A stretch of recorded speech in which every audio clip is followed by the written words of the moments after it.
Family and friends, welcome. Members of First Unitarian Denver, welcome to all of you who knew or were a friend to Jody Distad, who left us last February, passing out of the life that we have shared together. There is no doubt the world is a sadder and a less interesting place without her in it.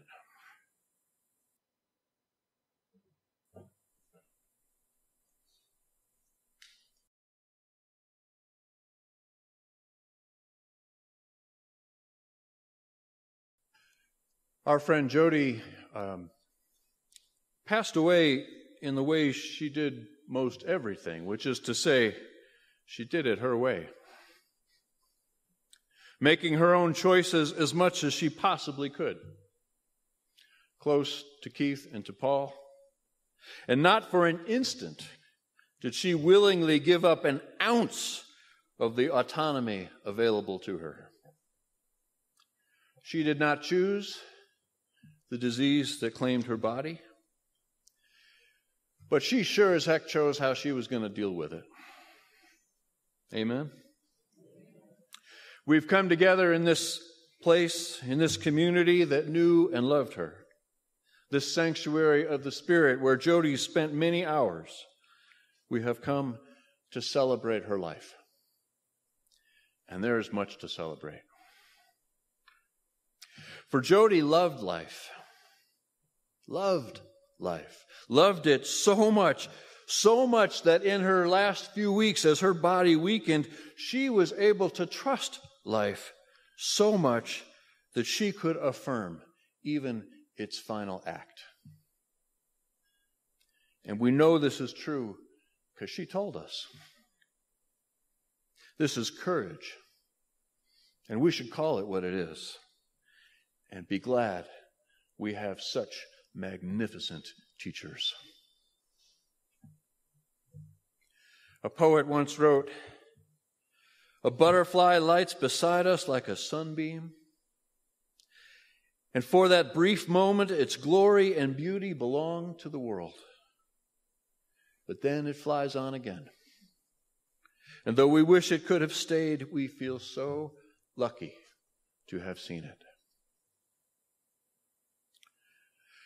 I will always remember Jody as unfailingly joyful here at church.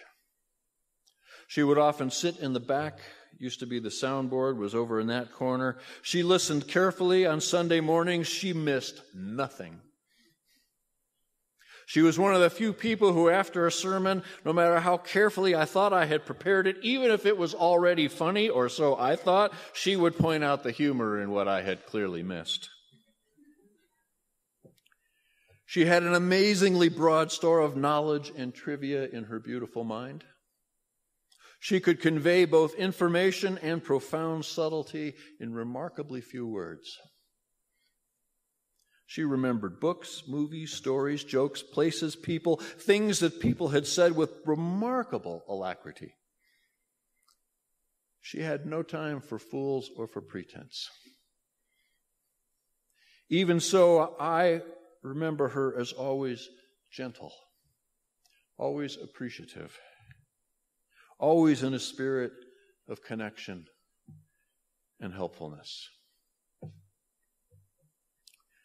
As we move forward in this celebration of Jody's life, I want to acknowledge and hold up the labor of love that Keith and Paul, and especially Keith, have modeled over the past dozen years or so. They have loved her and been with her, taken care of things. They have taken her around the world.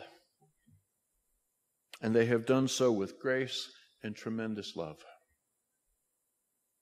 They have talked and laughed with her, honored her instructions and wishes, comforted one another in their grief. The celebration that we are here today for is just one result of this great love. Thank you, Paul and Keith. To everything there is a season, and a time to every purpose under heaven. A time to be born, a time to die, a time to plant, a time to pluck up that which is planted, a time to break down, a time to build up, a time to weep, a time to laugh, a time to mourn, and a time to dance. It is appropriate to be reminded on an occasion like this one that while grief is poignant, life endures. And if it's true that the absolute absence of Jody hurts, it is also true that there are hours and days and years ahead of us that call us not to mourn, but to live,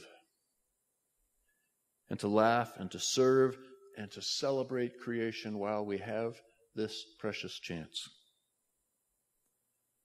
Sorrow is simply the price we pay for a life that includes love. And if we are wise, we know this is a great bargain.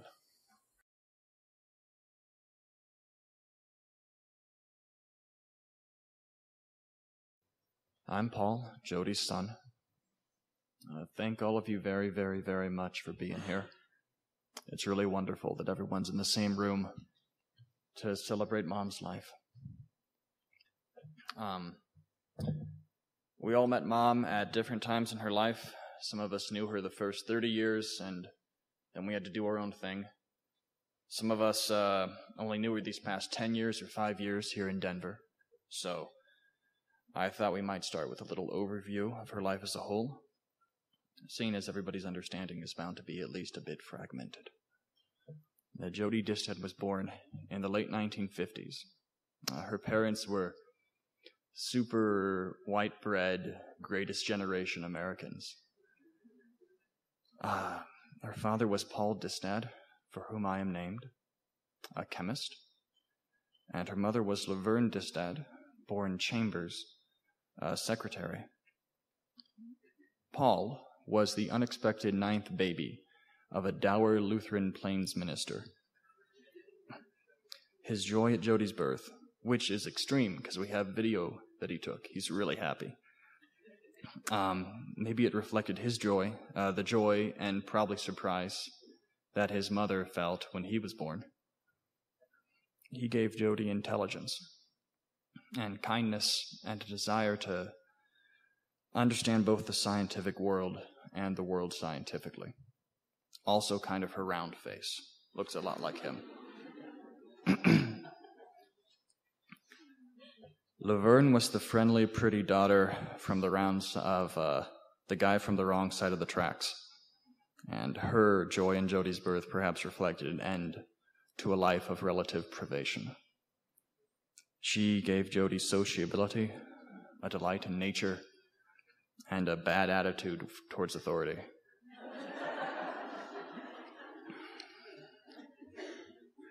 Mom was raised outside of Cleveland in Lutheran suburbia, where she prayed to God and ate cornflakes.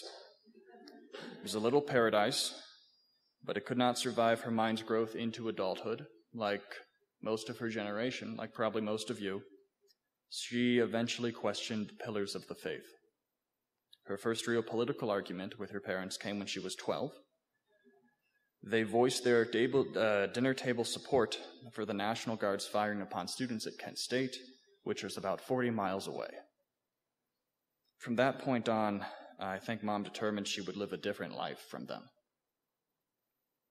Once she had her bachelor's degree and she could leave it all behind, she went hog wild.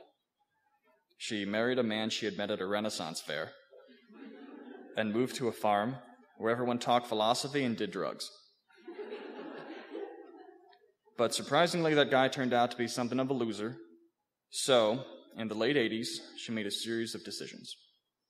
She got her master's, she got a job, she got a divorce, and she got pregnant with me. Not in that order, actually. So for the next decade, which might be when I knew her best, she and I lived square in the heart of Akron, Ohio's hippie community. She had a wide circle of friends, each one stranger than the last. Naturally, she fit in very well. She wore a lot of purple.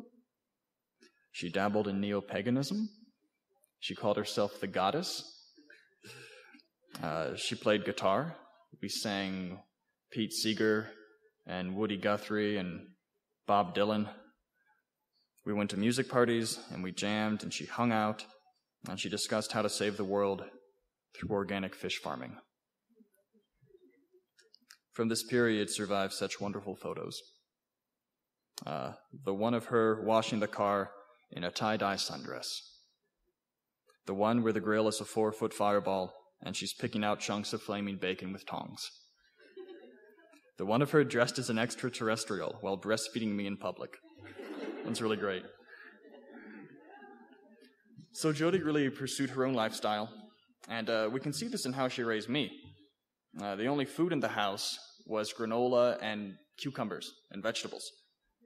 When she took me to see her parents, the white bread people, right, my grandparents, at a parade, they were really horrified because all the candy thrown from the floats, I just gave to other people or stared at it. I had no idea what it was. When they learned that there was no television in the house, they shipped us one. And Mom put what she called the idiot box on the porch, which had no heating or ventilation, so that in winter, to watch the Pokemon, I would go out to the porch with a quilt and a bowl of hot porridge. Mom decided this built character.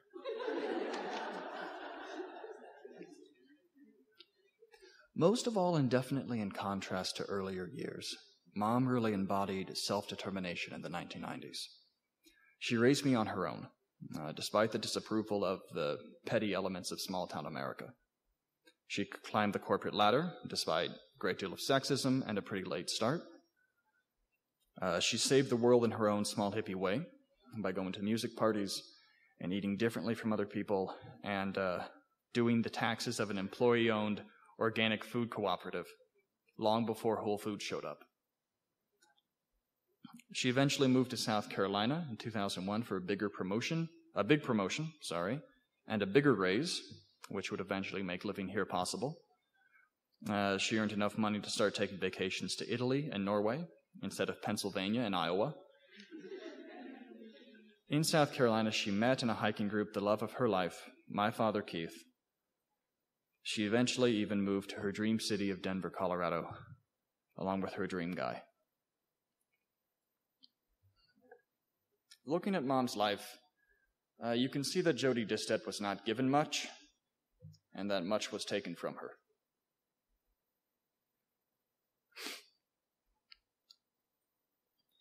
She was not given a terribly happy adolescence, nor a very happy first marriage. She was not given an easy path to financial success. She had her health taken from her, and a lot of her agency and self-determination with it. Most people who put up with as much as she did might turn bitter and mean, and she never did. She never did that. Nor did she treat every misfortune with positive thinking or something like that. She was just really a fighter, a versatile, forceful, brave fighter who took life and wrung it between her hands for every last possible moment of happiness. She didn't accept a white bread life in Ohio. She became a hippie and she moved west. She didn't accept the first husband, she dumped him, and she didn't marry again until she found somebody who was worth it. She didn't accept the sedentary undeath, medical experiments, and accompanying depression that a lot of doctors really pushed her towards, really resigned her to. This woman, when she could no longer brush her own teeth, went to Spain for 3 weeks. The universe, in its godless blindness and infinite neutrality, has a really horrible way of mixing the sacred and the profane, the good and the evil. But Jody knew to seize wheat from chaff. Nowhere is this clearer than in her treatment of kith and kin.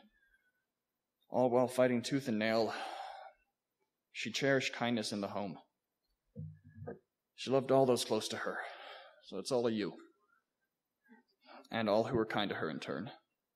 She cultivated good friends everywhere she went and would talk to them for hours about all kinds of goofy stuff or about nothing at all. She hosted dinner parties and core circles. Jody was a really nice person, but she was also never a pushover. She is proof that having a fighting spirit doesn't necessarily mean fighting your own side, which is a precept that ambitious people can forget. In her intellectual life, too, she really refused to be cowed by anybody. She had a degree in a real narrow field, in taxes and accounting, something practical. But she never gave up on her interests in science or in literature. She read constantly until the disease took her vision, and then had Dad and I read to her. Scientific American, National Geographic, Medscape, Thomas Piketty, Jared Diamond, Adam Hochschild, Barbara Tuchman, Jane Austen, Mercedes Lackey. In any field touched on by these works, you could always count on Mom to embarrass any expert who underestimated her. Jody's life teaches us that it is better to struggle for more rather than to quietly accept the limits imposed upon us. It's better to live life fighting and growing as much as you can. And to know that in striving for yourself and for your friends, for your lovers, for your children, you really don't have to let go of the whimsical, beautiful side of life either. You never have to let go of kindness, of cuddling, of conversation, of sunbathing, or of wine. Life isn't free. But if you play your cards right, it also doesn't have to be miserable. So a few years ago, in 2011, I think, Jody's beloved friend from Akron, Lahoma Clearwater, died of cancer. At the end of their 25-year friendship, Jody wrote her a card. Dear Lahoma, I send you this pretty card, as I do so love violets and flowers. You will be the first of us to cross to the other side. Take with you beauty and love and all of our blessings. I will look for you when I arrive. Love you forever, Jody.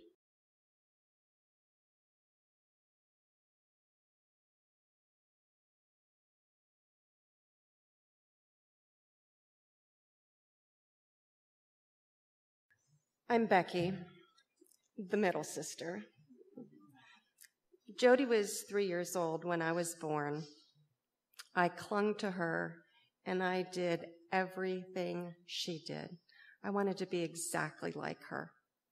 She created fun games for me. I would be on a chair standing on the back with a yardstick and a string hanging down with a piece of tape on the end, and Jody would be on the ground taping our fishy cards to the bottom that were different colors and teaching me the different colors. And we just had so many wonderful games that we played. We enjoyed being sisters, and we were happy. We didn't always get along, though. When our little sister was born 5 years later, we used to fight because we wanted to see who could be closer to little Barbie. Oh, she likes me better. No, she likes me better. I loved Jody's sense of humor and her contagious laugh. She would be eating food, and she would just laugh, and just the ooziness, and the whole table would just laugh.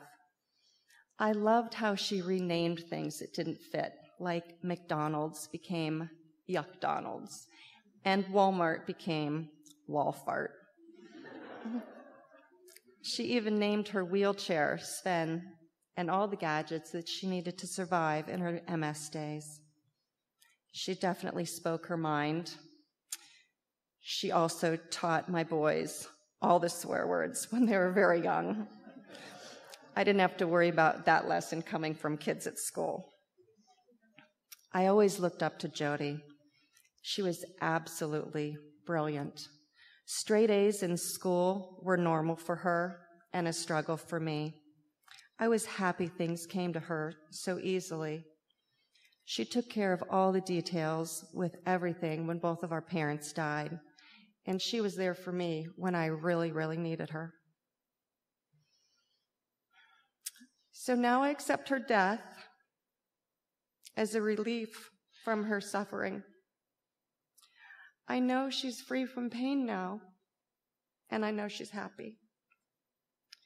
She's left things for us to do to remember her. She has a blog called Trips for Crips. I put some cards out there by the entryway, not to be confused with Dips for Chips, because if you Google it, Dips for Chips might come up. The blog tells of her travel adventures in her wheelchair and the struggles that she found traveling to Europe and all over, being in a wheelchair. I love how she entwines history, facts, and her sense of humor throughout her writings.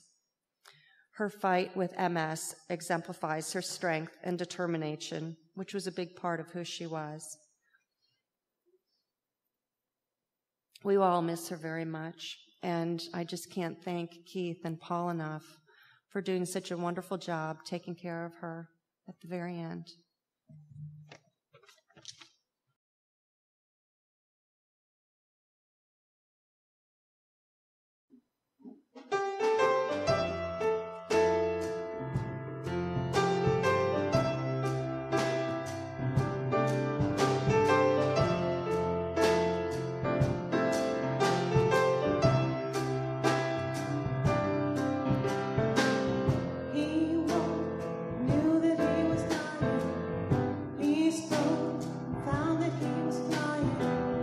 Upstairs, high above the city, the ceiling and the stars.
I'm Barbara, Jane, Barbie,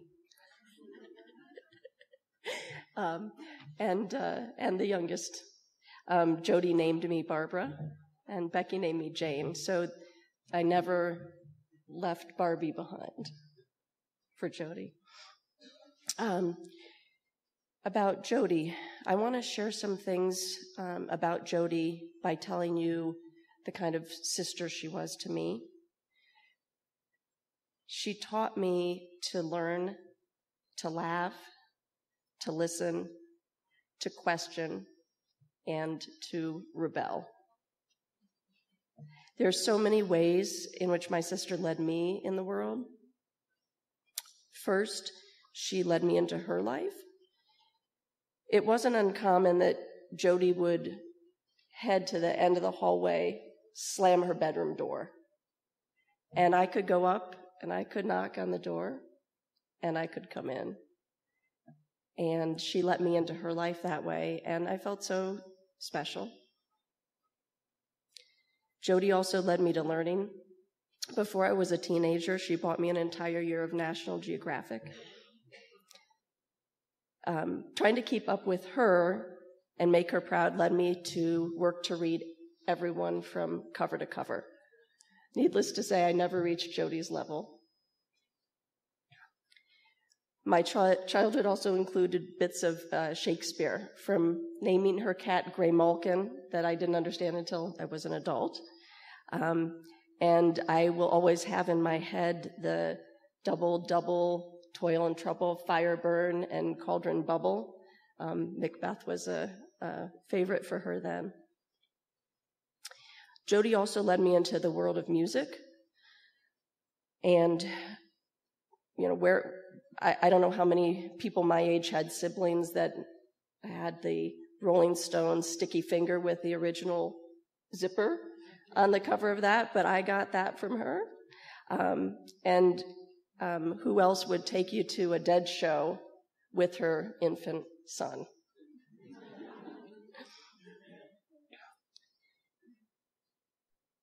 Jody was also leading me as adult in discovery with myself. I got involved in Landmark, where I learned a lot about new possibilities for me, and I realized that I could talk to Jody and open up on a different level that I never had been with her, and she would very keenly listen, and she would ask me questions that helped me learn more about myself, even as an older adult with her.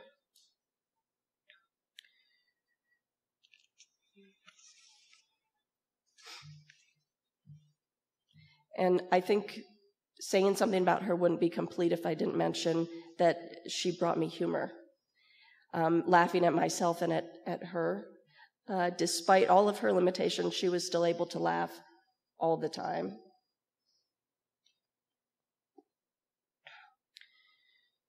We had an amazing vacation here.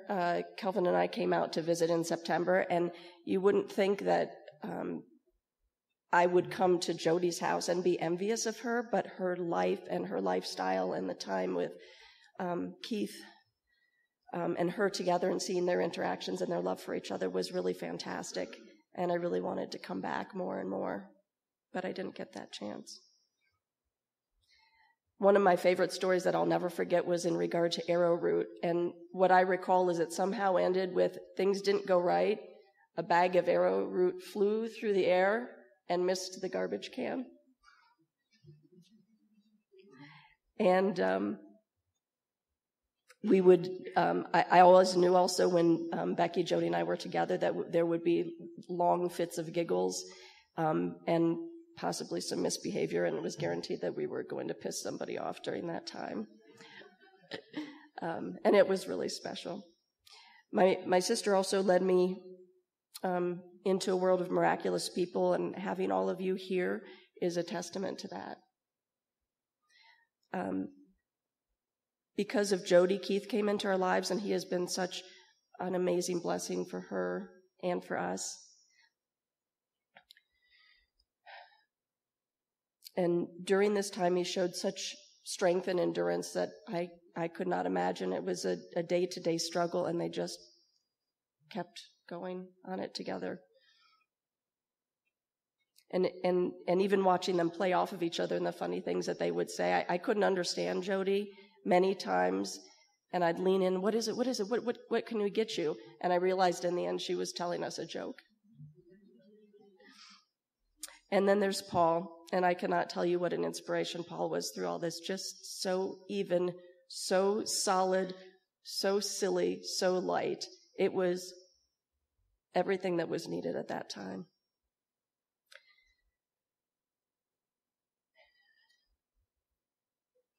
Even in the unhappiest of situations. And I think it just shows to us what a lovely world Jody has created by the people here and the people that she's brought together. And she will be very desperately missed.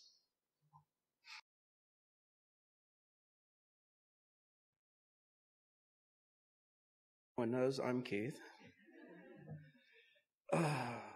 It's so difficult for me. The anguish that I've gone through for months to try to find the words. It's so difficult. Jody was such a very special person. I mean, she intrigued me from the very beginning.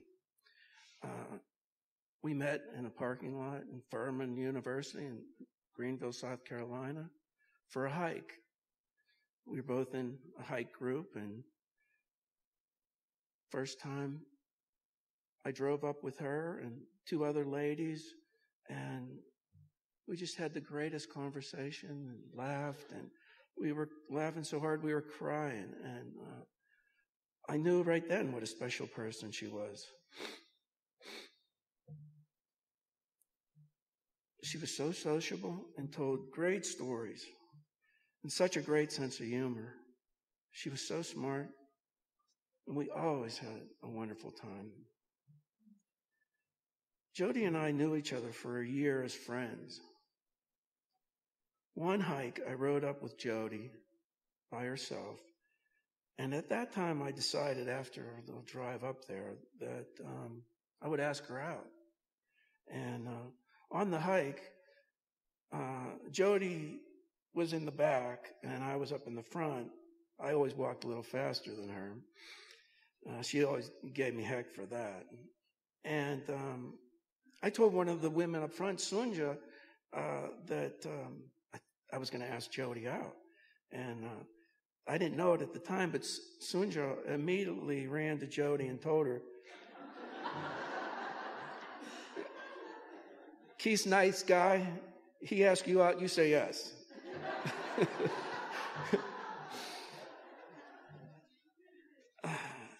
And I was going to ask her out on the way back on the drive, but another lady rode with us, so I chickened out. But I knew the next day we were both going to a Guy Fawkes party, and at that time I asked her out. And when I asked her out, she told me that, someone else asked me out tonight. You're the second person tonight. So we went out to the movies with Paul and his girlfriend, and I guess in your 50s, dating includes children. And our second date really didn't go that well. I told my mother that she seemed too busy raising her son and working, and it just wasn't working out. And she said, ask her out one more time. And I did. We went to see a band called Southern Culture on the Skids. And that's a wild Southern band. And they were throwing fried chicken into the audience. And the ladies were passing out paper cups of banana pudding. And Jody just loved us. So she said then, I came home with her that night and I never left. Jody and I then led a lot of hikes with our hike group. But we also started to hike just the two of us together. And Jody would take her Wildflower identification book, and I had my camera, and we were like two nerds in the woods. Me sitting on my tripod and Jody paging through trying to find the plants. It was like heaven for both of us. You could tell we couldn't believe we could actually find each other like this. I planned to propose to her at a place called Pretty Place, which was up on top of waterfalls.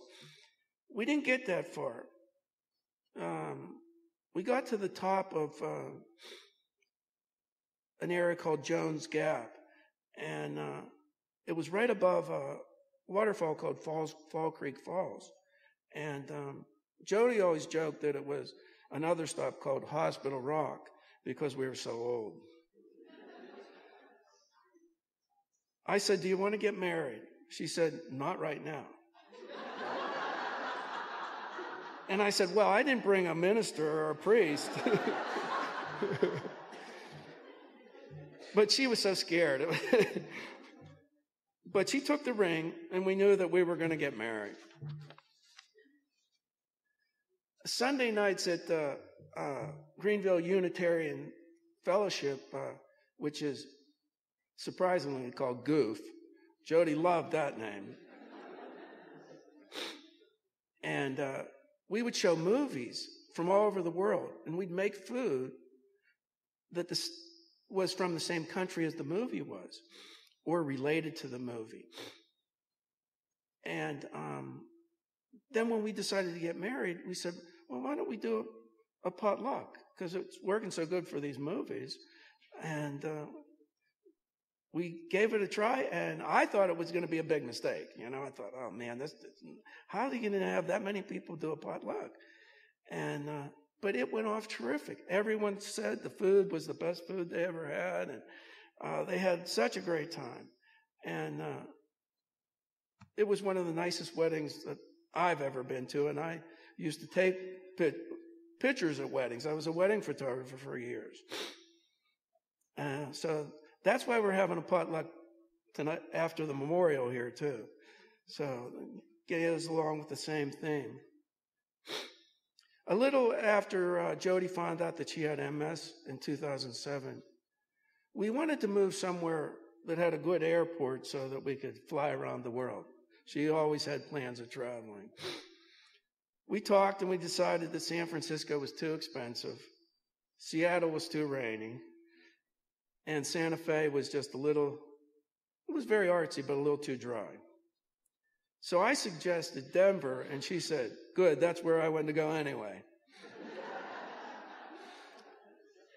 So we signed the papers for our house on Jody's birthday in 2008.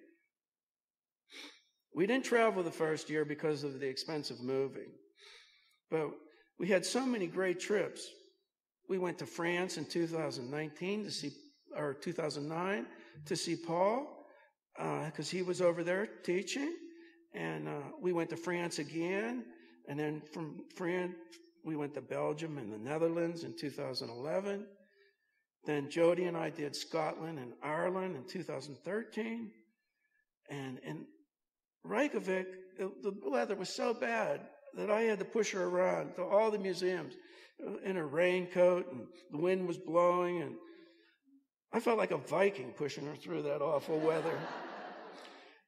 And the History Museum was up on top of this hill, and there was no easy way to get there. So I had to push her up, and we all put on our rain gear, and I pushed her up to the top of that mountain so she could see the sagas.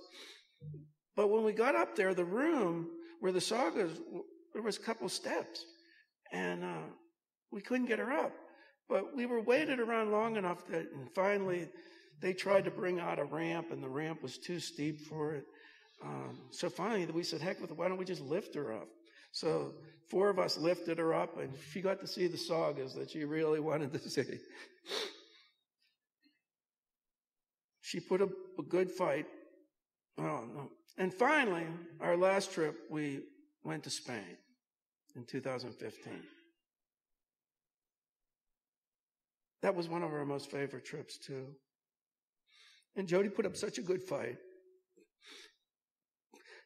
But on that trip, she finally lost the ability to walk.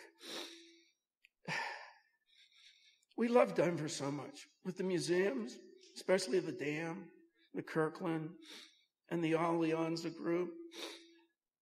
We loved coming here to the church.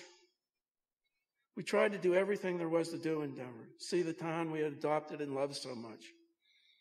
Jody loved Denver, and I do too, and we did everything possible we could do.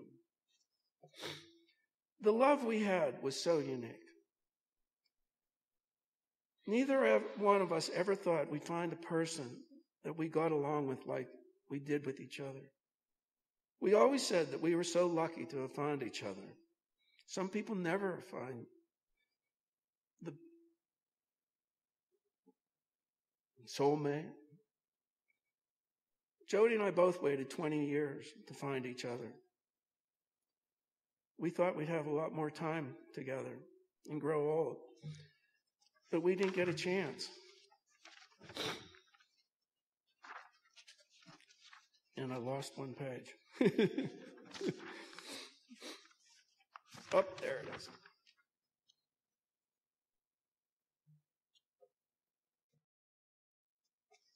No, I didn't.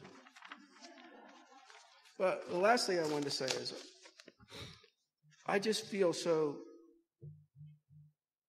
great about Jody's burial that, you know, I bought a plot right next to her, and I just feel honored that the two of us, you know, will be buried there together, and, you know, our essence will mingle and go into the earth that we love so much. Thank you.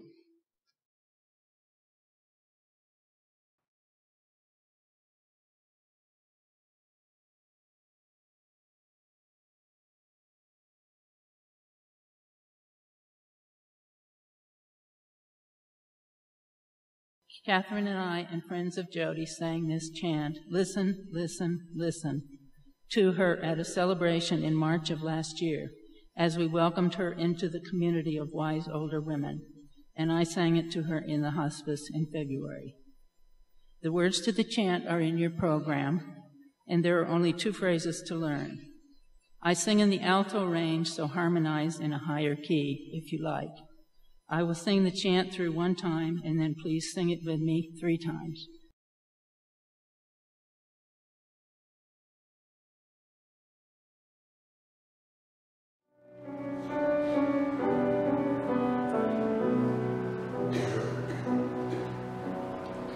Listen, listen, listen to my heart's song.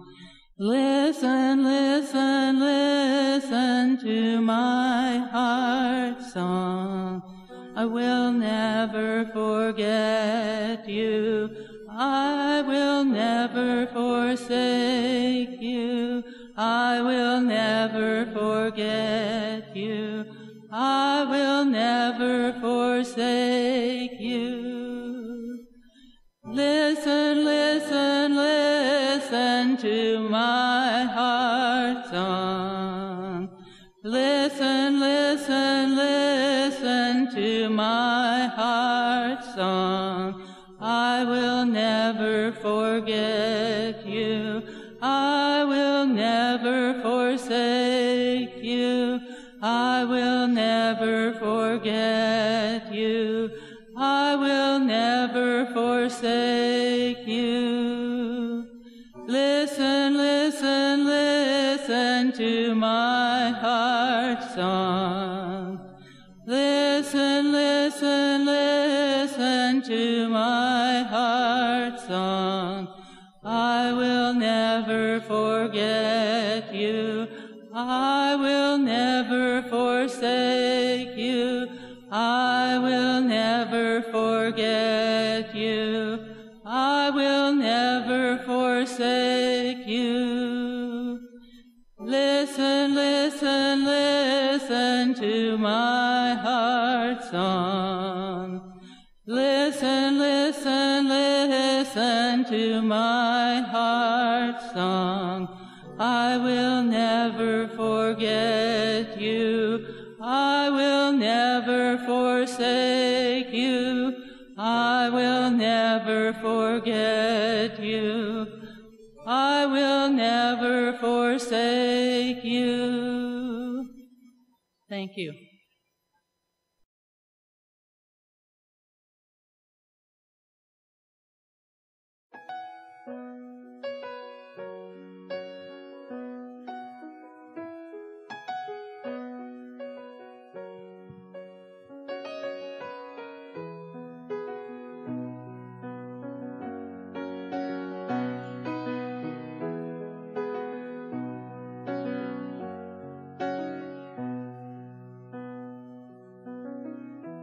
You belong among the wildflowers.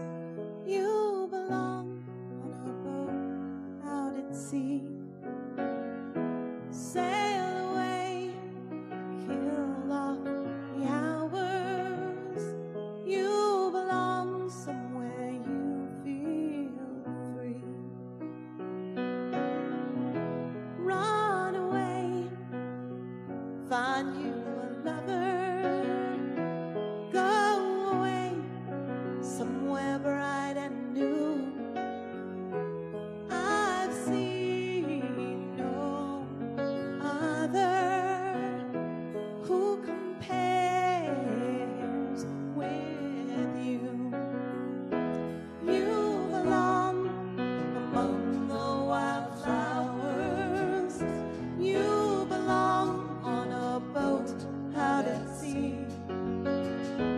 You belong with your love on your arm. You belong somewhere you feel free.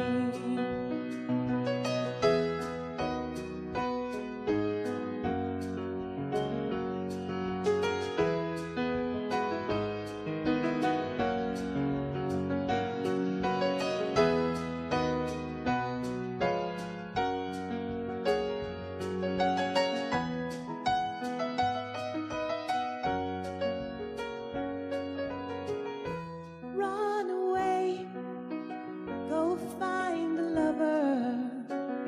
Run away, let your heart be your guide.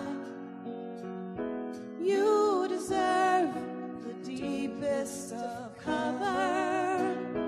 You belong in that home by and by. You belong among the wildflowers. You belong somewhere close to me, far away from your troubles and worries.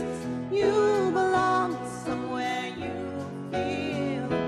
You belong among the wildflowers. You belong somewhere close to me, far away from your troubles and worries. You belong somewhere you feel free. You belong somewhere you feel free.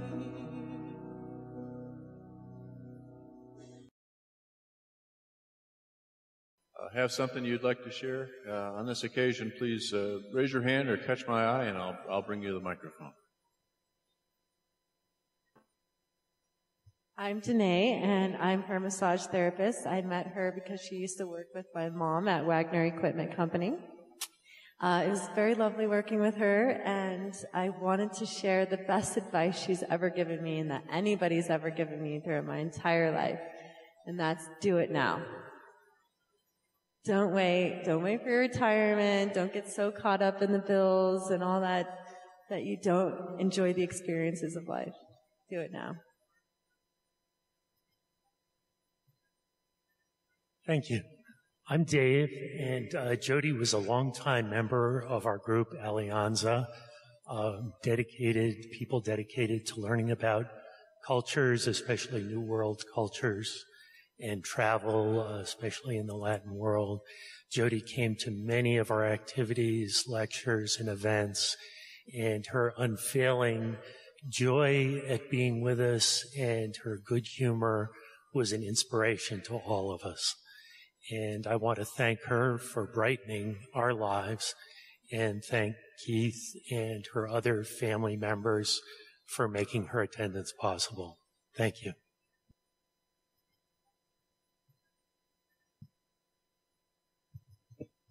Hi, my name is Karen. Jody was a friend in several different circles, and one of them was the International Exchange Student Circle. About 6 or 7 years ago, I had an international student stay with us, and in that same group was a young girl from Vietnam who went to a home in Denver, and this placement did not work out. And so by December of that year, the family that had her did not want to have this student anymore, and the student was sort of homeless. She wasn't really homeless, but she needed a place. Well, Keith and Jody stepped up and took her in. And Ha was a friend of the exchange student we had, and they were great friends. And they became very close with Ha and were her substitute parents here in the United States for a couple of years, even while she went up to college in Montana. And I was always grateful to Jody and Keith for stepping up and helping this student have a fantastic experience in the United States.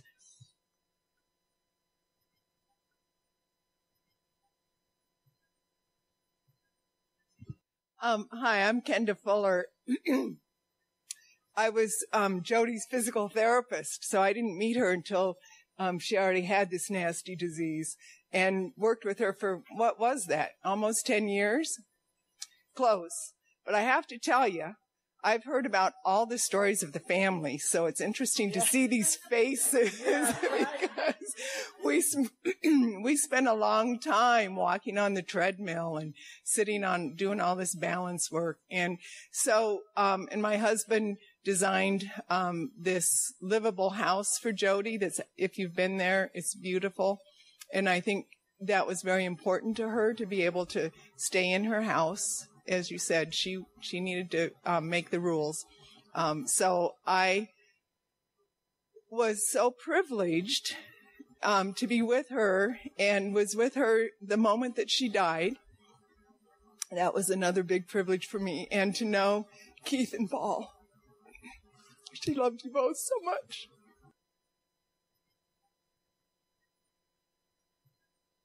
Hi, I'm Deb, and I'm from Akron. I met Jody at those music parties and that hippie co-op. Paul was just a baby at the time, and Jody was such a great friend. We got along. We were both young career women when she got her master's, and people thought we were lesbians and a couple, but we weren't. When I met my husband, he started coming to the music parties, so my attendance was more regular, and we got to be very good friends. Eventually, Jody started spending Thanksgivings with my family. I don't know, I think it wasn't every year, but many years. And after she moved to South Carolina, a few years after that, she brought Keith, and we got to meet him. We were so happy. Lahoma would throw a party sometimes the day after Thanksgiving. And I remember the year Paul had started college and Lahoma had a party. It was the year Jody was diagnosed. And Lahoma had a party over in Pennsylvania at her farm. Do you remember? So many friends went together there, and it was just wonderful. I was able to visit for their wedding, for Keith and Jody's wedding, and that was a wonderful time. And I was able to come here a couple of times. We spoke on the phone, and she was just, as everyone said, she was mad at her body, but her spirit was wonderful.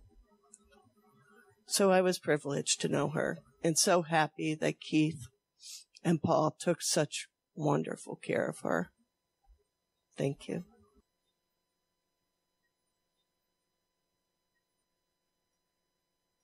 Hi, my name is Katie. I remember Jody from ever since I was born and have a memory. She was my mom's best friend, and while I was growing up, and when she passed, I started kind of going through my life, and she really added this spice in my life. I remember she was the one that convinced my mom to let me paint my room as an ocean. And I don't know how old I was, but I was a kid, and it wasn't really good painting. But it was, but she taught me to really follow my passions, and kind of just showed me that strength, and you could be anything you want to be. And I feel so grateful that I got to have her in my life, and Paul, and I'm so glad she met and found Keith. She just deserved to have that wonderful presence, and so thank you.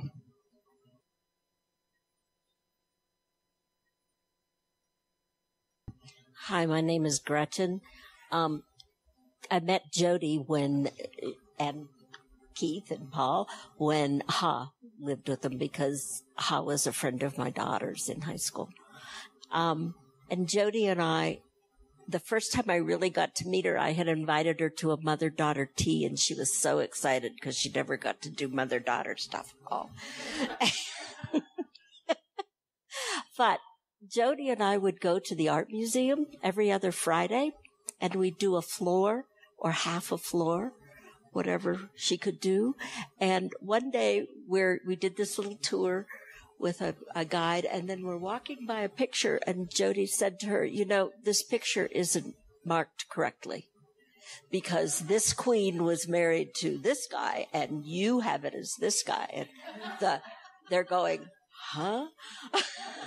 And sure enough, Jody was right, and they redid the picture. So I knew Jody from First Unitarian, and I can remember when she was in the motorized wheelchair, one of the things she loved was going to independent coffee shops. And there was one up in Colfax, and we would meet occasionally and just chat. And then they closed, so she had to go to Steep, which is down on 8th Street, very close to my house. And I would be driving home from work or an errand, and I'd see her zipping down the street with either Sandra walking with her or Keith walking with her, and we're waving, and I'd stop in the middle of the street to go and chat with her. And she was a light. That's what she was. She was just a light that drew people to her like a moth, goes to a flame, and she lit up people's lives.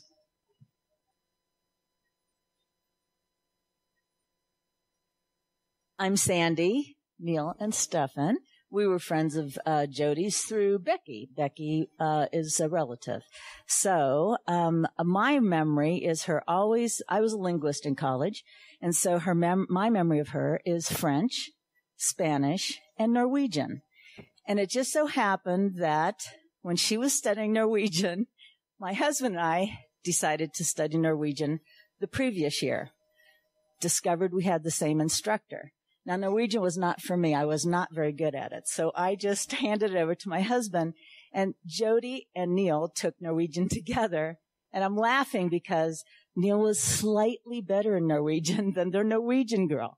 And she didn't like it. So the one thing I want to say that hasn't come out is Jody was a little competitive too, but she was as smart as a whip.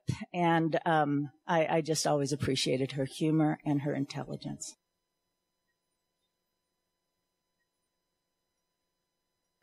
Hi, my name's Vicki Sayer, and Jody and I work together at Wagner Equipment, and the memories I have are looking forward to going to meetings with Jody, because she and I laughed so hard we'd have tears.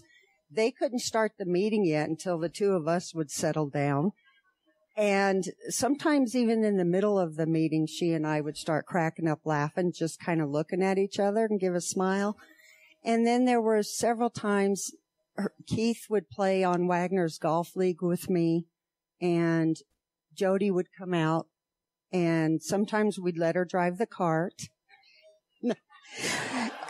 Well, there was one particular time, I'm not exactly sure what happened, but the guys are on the men's tee. I let Jody drive, and all of a sudden, we're bent over like this in the cart. laughing, had no idea if we were going to flip or not.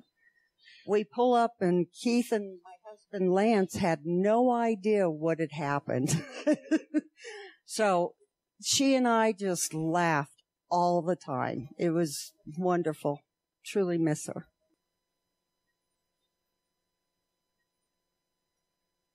I'm Cineva. I'm Jody's cousin. We had the same hellfire and brimstone Lutheran grandfather, as did Becky and Jane and Joel, my brother, Scott, my cousin, Paul. I don't think you're here yet, Paul Dean. When we would visit them in South Dakota, we'd have family reunions at their dumpy little lake cabin. And we'd all gather together for a meal. And before we got there, we would have to hide our playing cards. That was just totally against the rules, even old maid cards. So I distinctly remember one time the first time we all got together, and we had hidden our cards and our games and the rest of our sinful behavior. And Jody came bustling in, and she stood up and she said, "I'm a card shark." And our grandparents were like, "Wow, really?" I admired Jody so much for so many things. She was brilliant, left me in the dust in any conversation. She was honest, real, no false pretenses about her whatsoever. You knew where you stood with Jody. She wasn't fake. There was nothing unreal about her. And she was a 1 in a million, strong to the end. The way she fought her disease is something that we should all really learn from, because I don't think many people would have the strength and the courage to fight it the way that she did. And, just again to Keith and Paul, you're such a gift to Jody. You were such a gift to Jody. And I know she was to you too, and to her sisters and all of her friends, and she'll certainly be missed by everybody.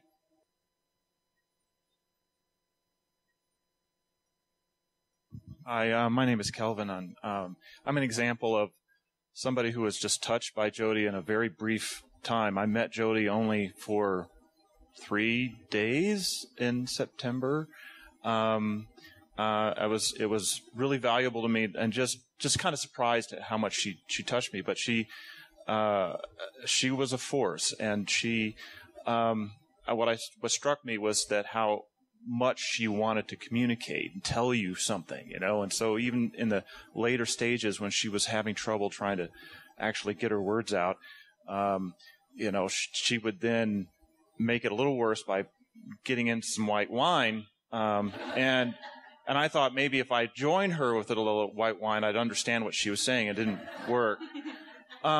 But what did happening is that the next day in the morning, we would go out to the deck and with some coffee, and she would make sure that she would explain what it was that she was trying to tell me. So there was no question about that. And I was just really touched by my time with Jody. But one last thing is that I definitely encourage you to read Trips for Crips, because there's a lot in there, and it's not just how to travel, in a wheelchair, but she has a lot of information about the places that she went. So if you want to learn a lot about these places, go there.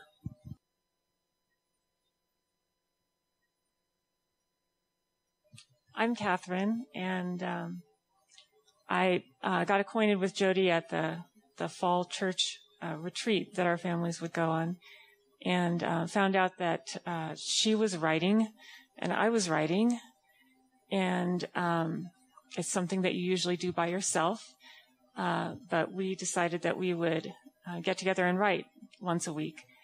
And so to us, that meant that we would first talk about everything that we could think of until we couldn't think of anything else. And it was mostly Jody talking. And then we would write for a while until usually Jody thought of something else. And so my memories of Jody, first we went to cafes, and I love cafes, so that was wonderful. And then I would come and visit her in her home, and we would sit in front of that window, that corner window, and she would tell me, she would tell me about all of you. She had a story about everyone that's spoken, that I've heard talk today, every one of you. She loved you so much. And I was really lucky that she let me in to her life and what I consider the sacred ground that she and Keith and Paul made in that home. So I'll be saying goodbye to her for a while. I'm going to miss her.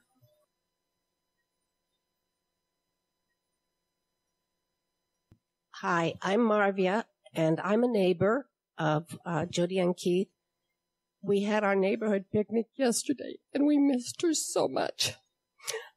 I am the proud owner of Pearl, her wheelchair van, because my daughter, who is a pretty severely disabled young woman, well, relatively young, and she loves that van as much as Jody did. And we missed so much her presence at our picnic.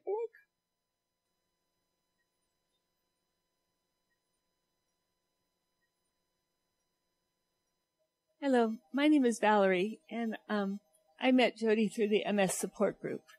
And we just have to say what a treat it was to have Jody and Keith come to our groups every month. The first meeting that they came to, the church, we'd had a mix-up with the church, and so there wasn't going to be able to meet at the church that night. And so we had the meeting at our house. And Jody and Keith were so brave, I thought, because they came to the meeting the first time and found a note on the door that kind of said no support group and just go to this other address. And they boldly came over to our house and joined the group and were friends from the first moment that they walked in. And so it was such a blessing to know Jody specifically and Keith also. So thank you very much, Keith.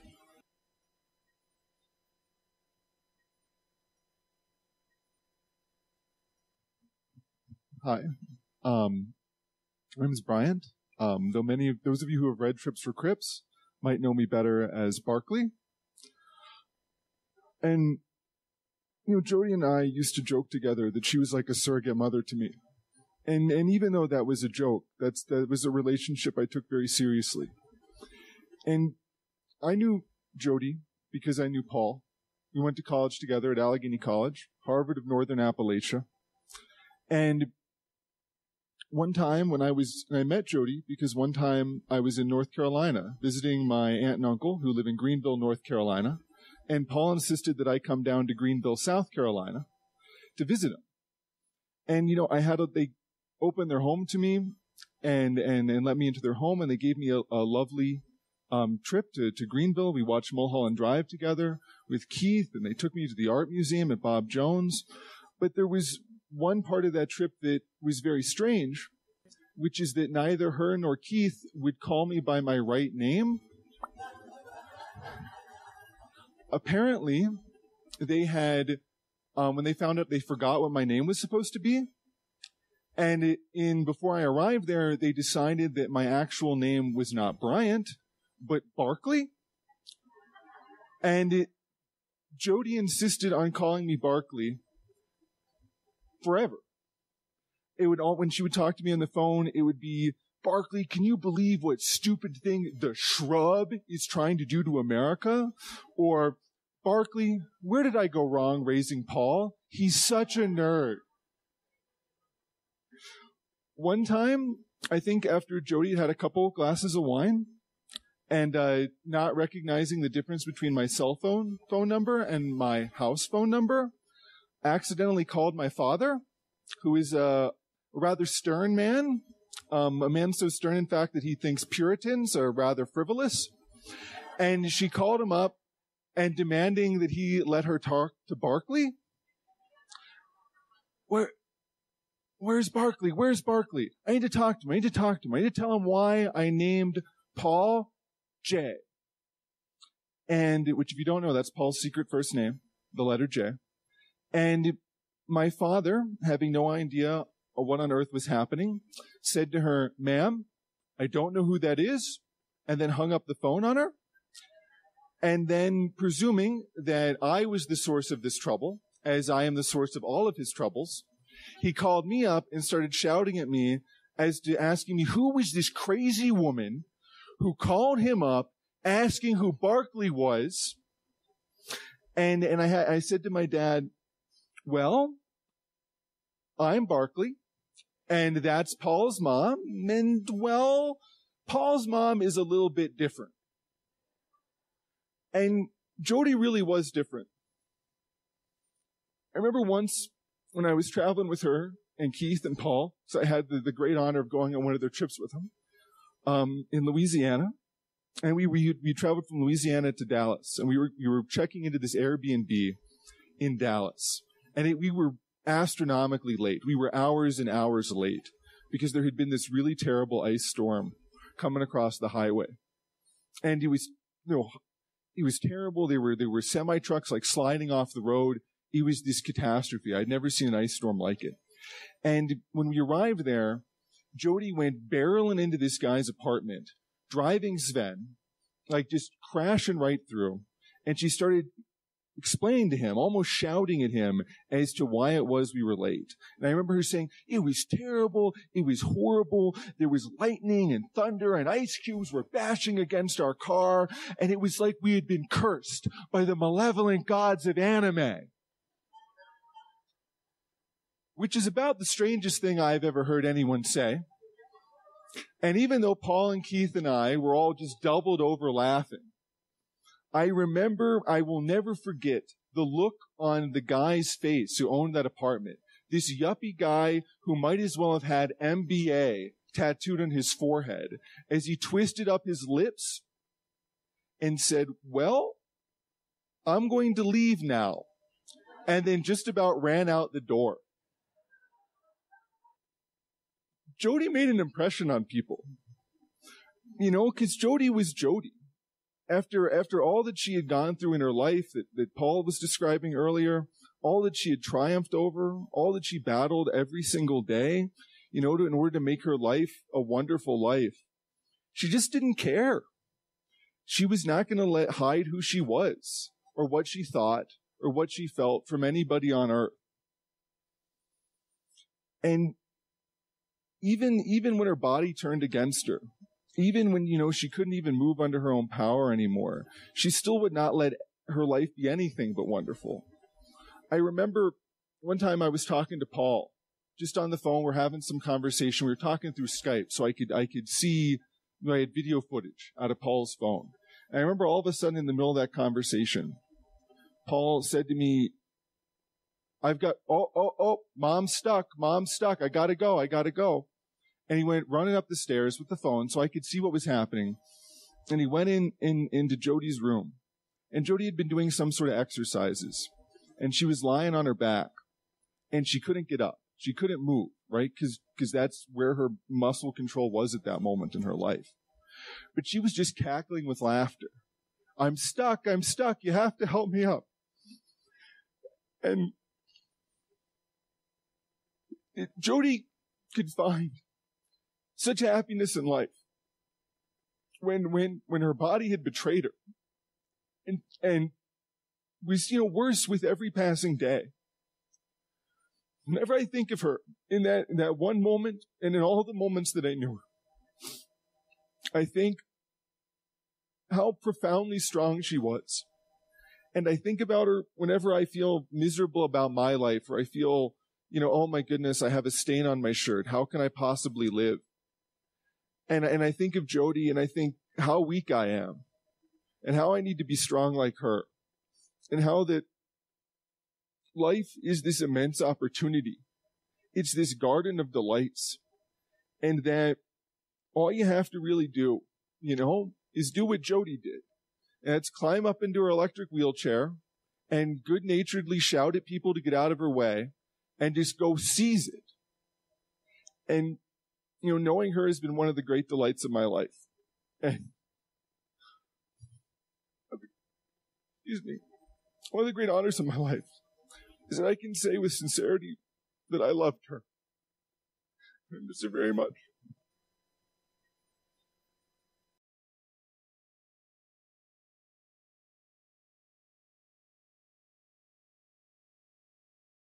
The tree of life, to which we often allude, is the symbolic tree of generation following generation, time into time. We proclaim today that the name Jody Distad has been written on the tree of life forever. May the love which overcomes all differences, the love which heals all wounds, the love which reconciles all who are separated, be in us and among us, now and forever. Amen.